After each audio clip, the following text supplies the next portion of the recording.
Hello, everybody. Ella J here on behalf of the Pop Break. And today I am joined by the legendary figure, Olympic gold medalist, USA Wrestling ambassador, motivational speaker, and of course, our favorite WWE Hall of Famer, Kurt Angle. How are you today? I'm doing well. Thanks for having me on. I am so excited to be talking with you here today. Obviously, we'll get into wrestling and all the crazy things that you've done, but you have a long history. I wanted to bring it back to your roots in amateur wrestling first, if that's okay with you, because you've had a long history there, specifically in USA Wrestling, where you now reside as an ambassador. So, kind of looking back on your wrestling career now and obviously after the fact, what are some contributions that you're most proud of in relation to USA Wrestling? I would have to say, all my accomplishments that I had, winning the junior nationals in high school, winning the NCAA championships in college. I won the world championships and the Olympic gold medal. And I'm considered only one out of five people to ever do those four. They're the four big ones. And I'm very honored to be able to be in that category.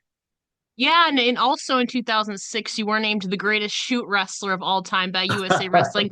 Let's just be clear, it's not the shoot wrestling that people may think of in WWE. It's a very Right. historic hybrid grappling style. So looking back, I guess in the shoot wrestling category, again, going back to your amateur days, who were some other competitors you think that you wrestled that were similar to you? What do you think have been your greatest opponents in the shoot wrestling style?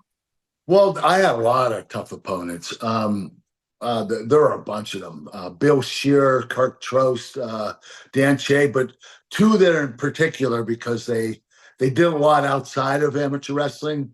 One is Mark Coleman. He was a UFC champion. And the other one is Mark Kerr. And he was Pride Fighting champion. And now they're doing a movie about him. I believe Dwayne Johnson Yeah. is playing Mark Kerr in a movie called Smashing Machine.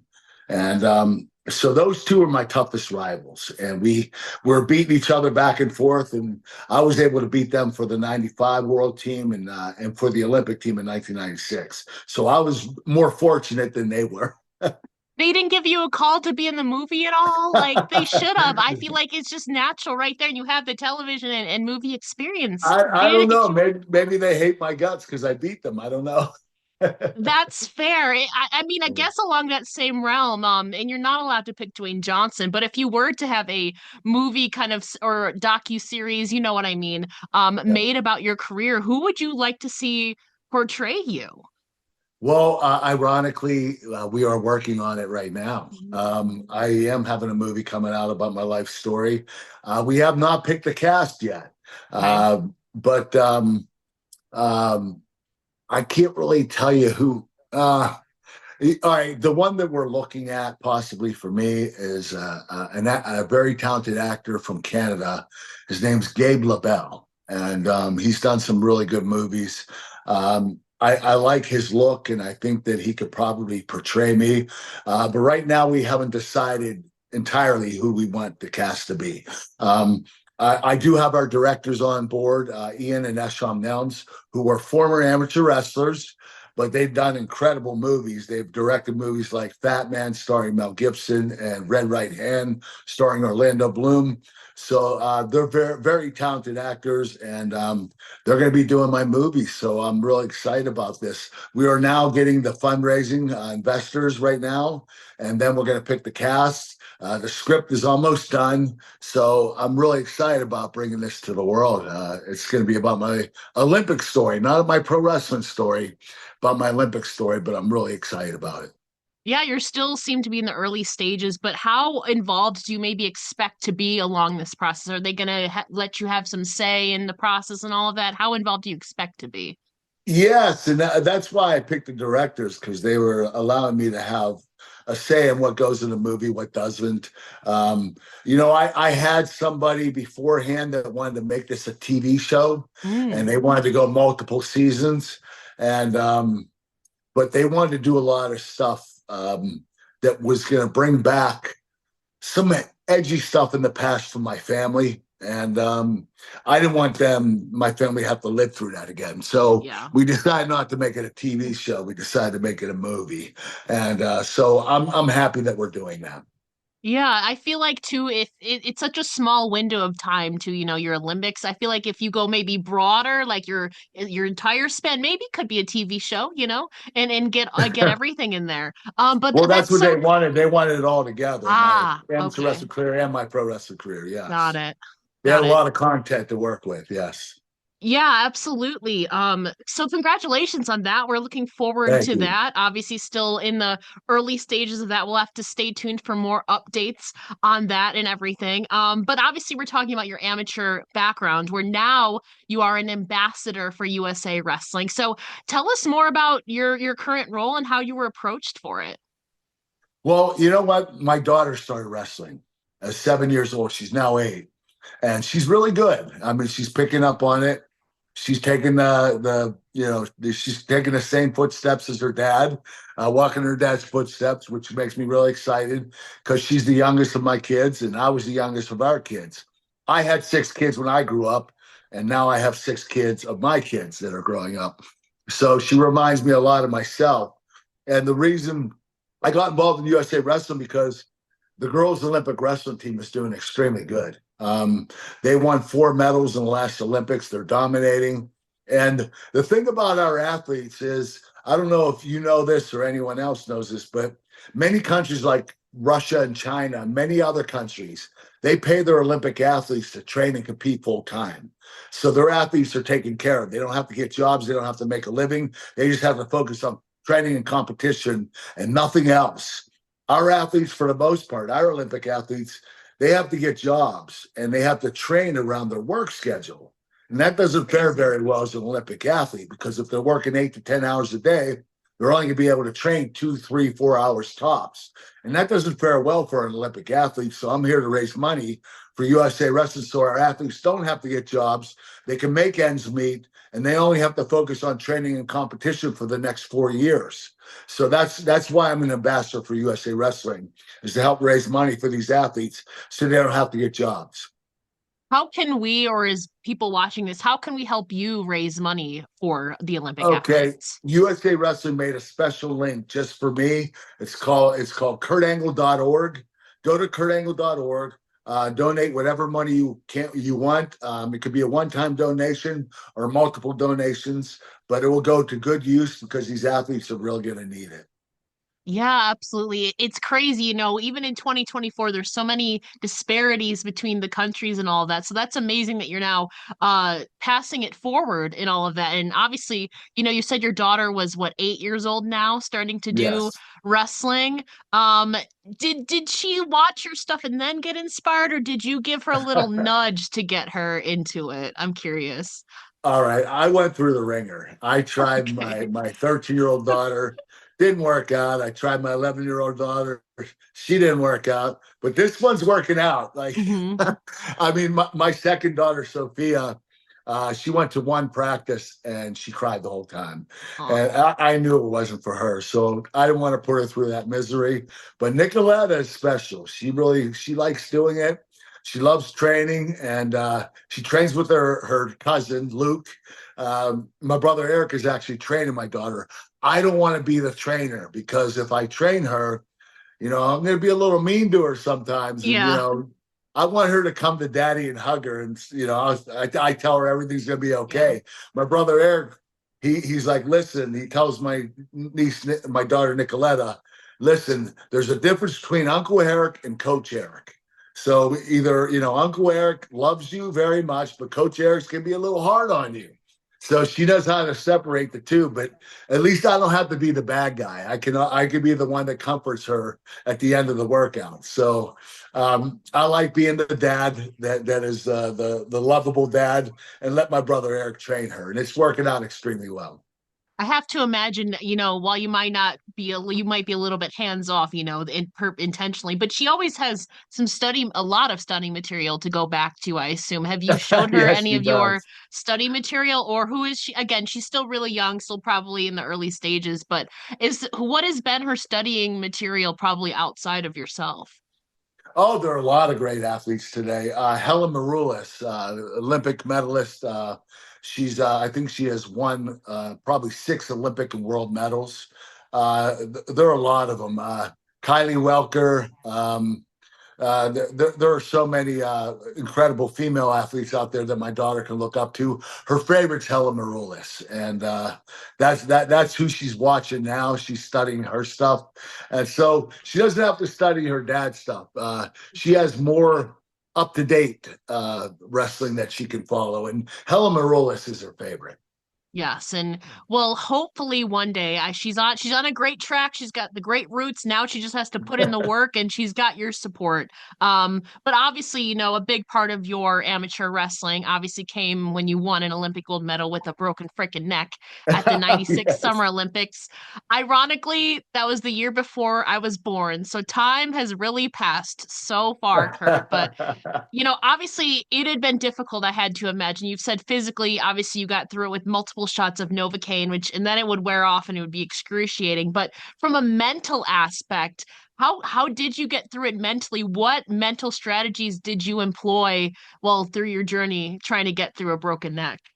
It was tough. It was very stressful. I was told by one doctor I'm done, that I couldn't wrestle anymore, that you're finished. You could possibly be paralyzed. You could possibly die if you land on your head. And it just really put a lot of pressure on myself. But I had such a support from my family, my brothers, my 4 brothers, my sister, my mother. My father passed away when I was younger, but I had such a great support system, and they were always telling me, "Hey, listen, you know what? Just go in there and focus on just competition," because I really couldn't train after I broke my neck, so I Yeah. had to just wait around and wait for the Olympic trials to come up, and then the doctor would travel with me, and he would stick me with 12 different shots of Novocaine 5 minutes before each one of my matches. And then I'd go out there and compete, and then I'd win my match, and then I would wait an hour, and I'd be in excruciating pain. And I have to do the process over and over again. So the Olympic trials in the Olympics, it was the toughest thing I ever had to do. To overcome, having a broken neck and having to compete with it, that was really stressful. And when I finally did it, it was like, oh wow, I can relax now. And I got so emotional after I won the Olympic gold medal, because I thought at one point in time it was going to be impossible. I was told that I couldn't wrestle anymore, that my broken neck was going to end my career, and to be able to continue on and be able to accomplish that meant worlds to me, meant the world You're to me. Yeah, going back in those brief moments where you thought your career, might have been over, what was going through your mind? What did you envision as a possible alternative to yourself, if you even remember? You know what? I knew that I could wait 4 years and do it over again. But the crazy thing about that is, who knows who's going to be there 4 years from now?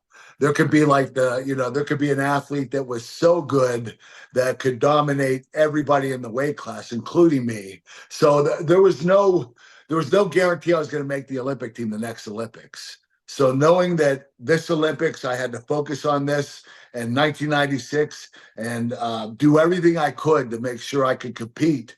That was my only opportunity. At least that's what I told myself. Is this is your only Olympics? You need to focus on this and see it through to the end. And that's what I did. Yeah, and obviously you've carried forth, as they say, a champion's mentality. In kayfabe, we call it the 3 I's: intensity, integrity, and intelligence.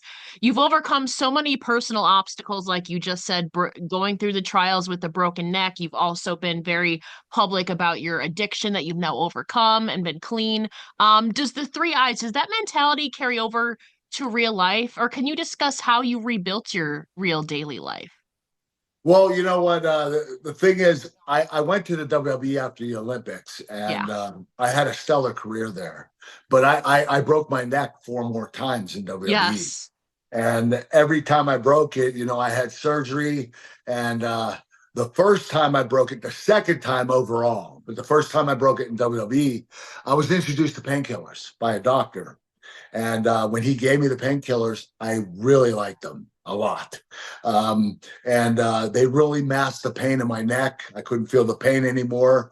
But not only that, but they gave me like a euphoric feeling, and I really liked them a little too much.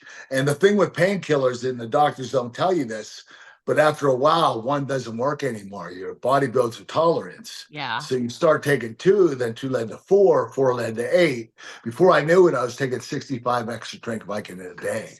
I was out of control. And I was getting injured quite a bit, which didn't help with the painkiller problem. And so I remember at one point in time, I was getting ready for the biggest match of my career, and it was going to be a 1 hour Ironman match against Brock Lesnar. It was going to air on SmackDown on WWE television. And I was at an untelevised show the night before, a house show. And I just got done wrestling. My brother Eric called me. He said, "Listen, your sister Leanne just died of a heroin overdose." And man, that crushed me. I remember going back to my hotel room, checking into my room, looking up at the ceiling, and I remember I took 25 painkillers. I threw them in my mouth and chewed them up and swallowed them, and I didn't want to feel any pain. Mhm. I was absolutely wrecked for my sister dying, and I didn't wake up till 4 o'clock in the afternoon next day. The WWE was trying to get a hold of me all day long to tell me I didn't have to show up for TV. I could go home and plan the funeral for my sister. And I remember looking up at the ceiling again. I asked my sister Leanne, I said, "Leanne, what do you want me to do?" And all I could hear is, "Do it for me. Do it for me." So I went and wrestled. And what's crazy is it was the greatest match of my career. So I don't know what it is, but I've always been able to overcome adversity at the craziest times. And this was no different. I really, I did it in my sister's memory. And it's crazy. But eventually I ended up going to rehab. And Yeah. the reason why I went is because my wife gave me an ultimatum. She said, either it's me and the kids or it's your addiction. And I chose my wife and kids over my addiction. It wasn't easy. It was really hard because I really Yeah. love my addiction. But I chose them over my addiction. I've been clean and sober for 14 years now. Congratulations on that. That's such a milestone accomplishment. Soon it'll be 15. You've been very public and open about it, so I commend you for that. I know obviously times have changed and all of that, but I know people still struggle. So I just hope you know that you're a huge inspiration to a lot of people out there, and we are so proud of you for getting And through all of that. you know what? That's why I speak publicly about it. I want to help people. I want people to know that there's something at the end, that you can get there and you can get clean and you can be better and you can be cured from addiction.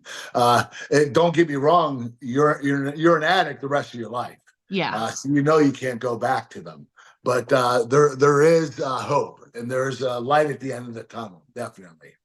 Yeah, so and that obviously I have to imagine ties into your motivational speech work and all of that. So overall, whether it's athletes or just in general, what lessons or advice do you hope to pass on to today's generations, or what do you speak about generally in these motivational speeches? What are your overall messages?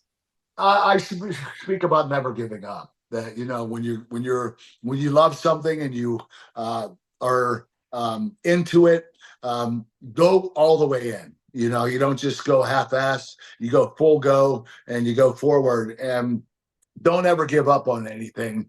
I remember I was injured 90% of the time when I was wrestling, but I won 98% of those matches. Yeah. And it made me realize that no matter how badly I was injured, I always had a shot at winning. And that breeds confidence, and that in turn breeds success. And that's what I speak about in my speeches is to go full tilt and don't look back. Just keep going forward.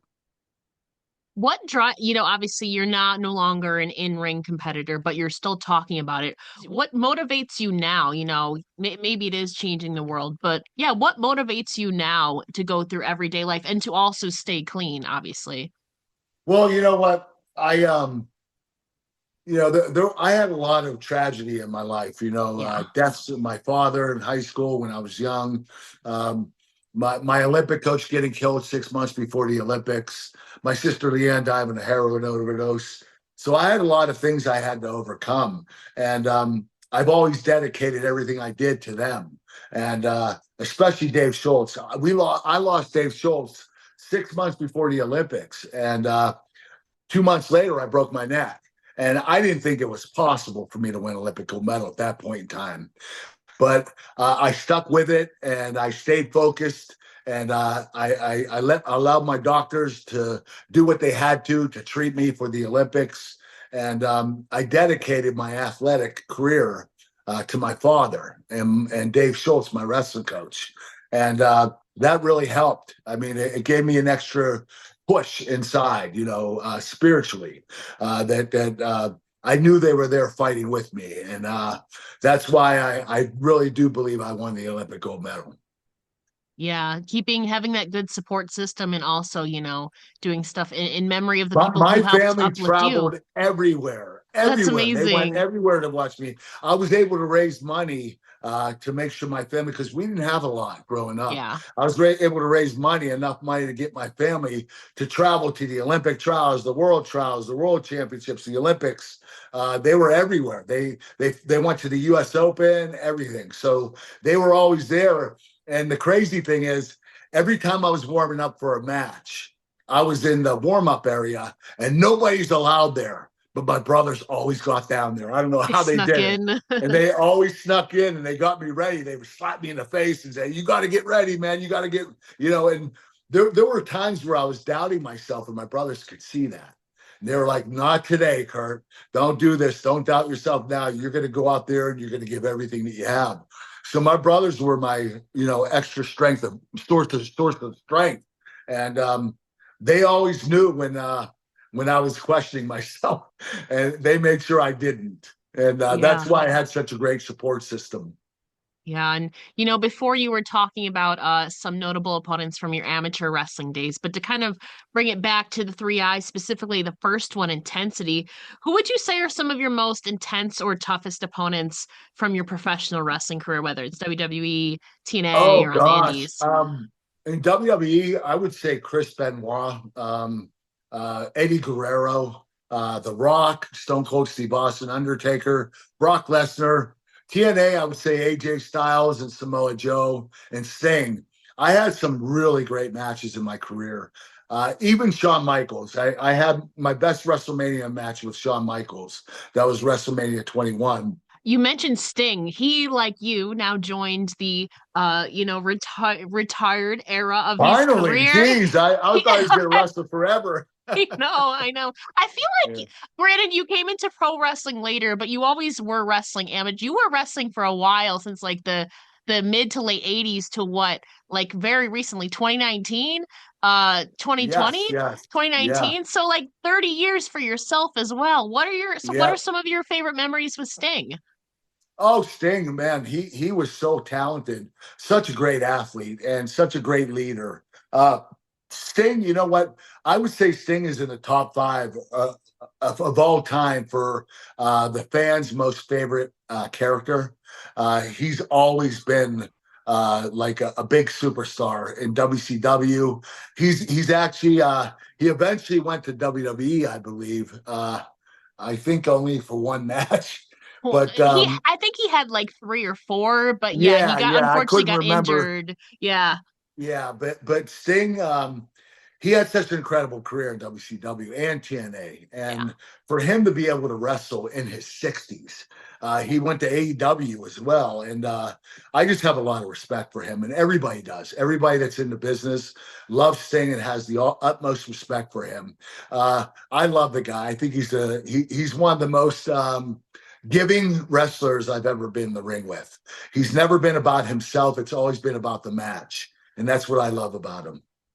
Two more questions for you. You Yeah. talk about giving. During one point in your career, you gave to some up and coming talents in WWE known as Team Angle, one of them being Shelton Benjamin. I'm not sure if you saw, but he recently said that you would be the number one candidate to induct him into the WWE Hall of Fame if he was given that opportunity someday.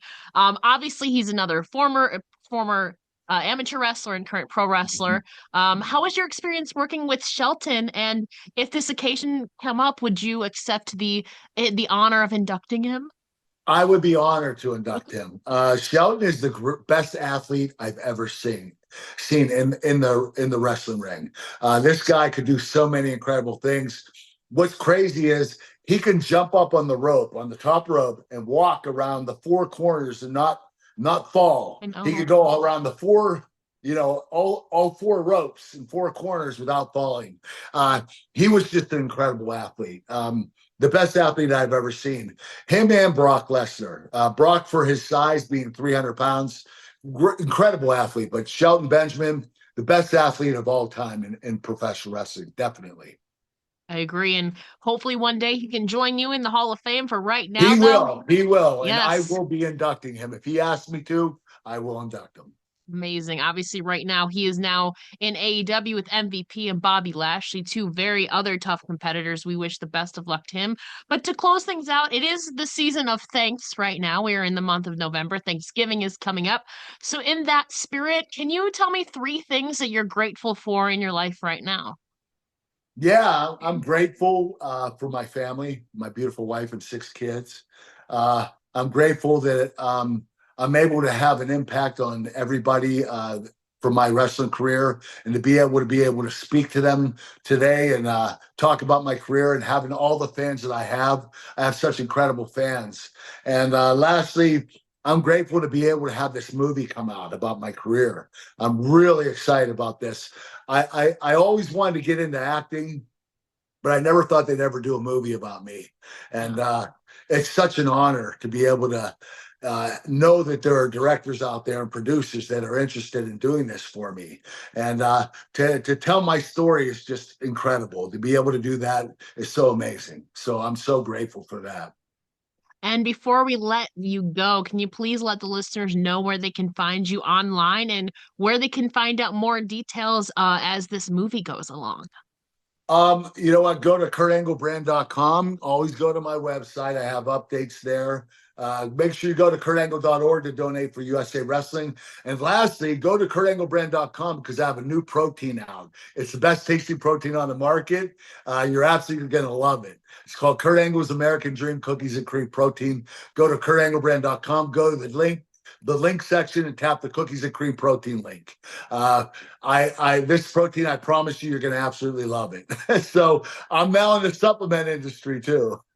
I love cookies and cream. You're speaking my language, Kurt. Good. What quickly, what are I'll some send you some. I'll send thank you some. you. What are some benefits of it before we let you go? What are some benefits? um, Talk about it. it's just a very high protein, low carbohydrate. It's a real high quality protein, so it's going to help build muscle and recover from your workouts. So it's the best tasting protein, and I promise that everybody's going to love the flavor. Well, Kurt, thank you so much for joining me here today. It's been an absolute honor getting to speak with you. And You know obviously, we what? I'm will going to tell you, I'm impressed by your presentation and what you have brought to the table here today. I can't believe how much you knew about my career, and I'm absolutely impressed. thank you so much. You were one of my favorites of all time. So it's been an honor Oh, to thank speak with you. you here today. And we will obviously have all the links linked down below that Kurt just mentioned. Go support him. He has a lot of amazing causes. And obviously, maybe he'll have some more motivational dates speaking of. You can hear everything he just said and more in person. Kurt, thank you so much for joining me here today. Thank you very much. It was an honor being on your show.